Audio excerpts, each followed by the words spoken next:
भारत के खिलाफ पाकिस्तान को जमकर समर्थन और हथियार देने वाले चीन और तुर्की ने अब बांग्लादेश में बड़ा खेल कर दिया है।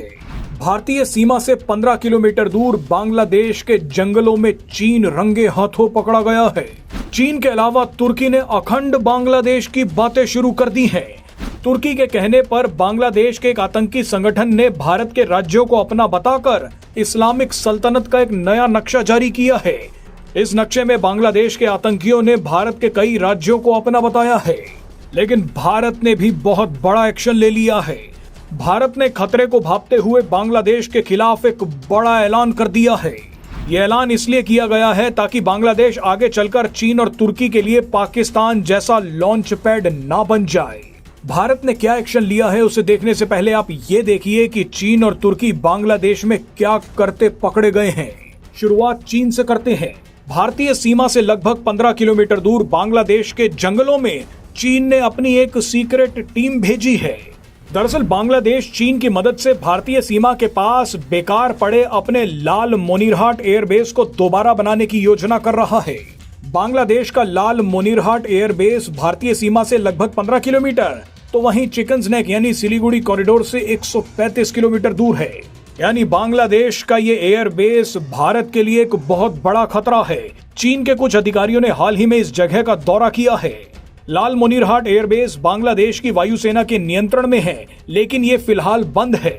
मगर बांग्लादेश और चीन इसे दोबारा शुरू करने की कोशिश कर रहे हैं। बांग्लादेश अगर लाल मोनीरहाट एयरबेस को दोबारा शुरू करता है और यहाँ चीन को एक्सेस दे देता है, तो ये भारत के लिए बहुत बड़ा खतरा साबित होगा। बांग्लादेश में चीन के इस षड्यंत्र के अलावा तुर्की ने भी एक गंदा खेल खेला है। तुर्की ने बांग्लादेश में भारत विरोधी ताकतों को मदद देनी शुरू कर दी है। तुर्की समर्थित एक कट्टर बांग्लादेशी इस्लामिक समूह ने एक तथाकथित ग्रेटर बांग्लादेश का नक्शा जारी किया है। इस्लामिक सल्तनत के इस नक्शे में भारत के राज्यों को भी शामिल किया गया है। तुर्की के कहने पर इन कट्टरपंथी बांग्लादेशियों ने अपने नए नक्शे में म्यांमार के अराकान राज्य और भारत के बिहार, झारखंड, ओडिशा और नॉर्थ ईस्ट राज्यों को शामिल कर लिया है।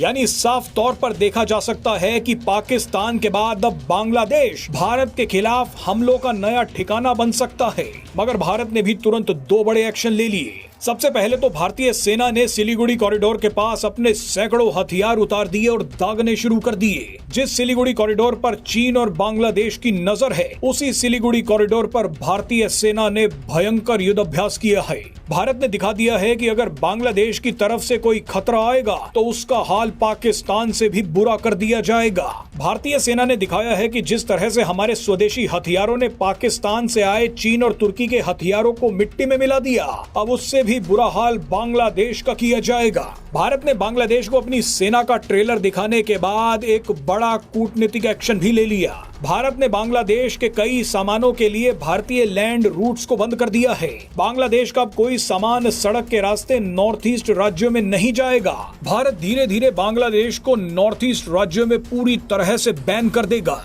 अगर बांग्लादेश को कोई सामान भारत भेजना है तो उसे अब मुंबई और कोलकाता पोर्ट के रास्ते भेजना होगा। भारत ने जिन लैंड रूट्स को बांग्लादेश के लिए बंद किया है, उसका असर भी अब दिखने लगा है। भारत के एक कदम से बांग्लादेश के हजारों ट्रक करोड़ों के सामान के साथ फंस गए हैं। भारत के इस एक्शन से बांग्लादेश को $770 मिलियन यानी करीब 66,000 करोड़ रुपए का नुकसान होगा। यानी भारत बांग्लादेश के साथ वही कर रहा है जो उसने पाकिस्तान के साथ किया था। भारत ने पाकिस्तान के साथ भी अपने व्यापार को बंद कर दिया था और अब बारी बांग्लादेश की है।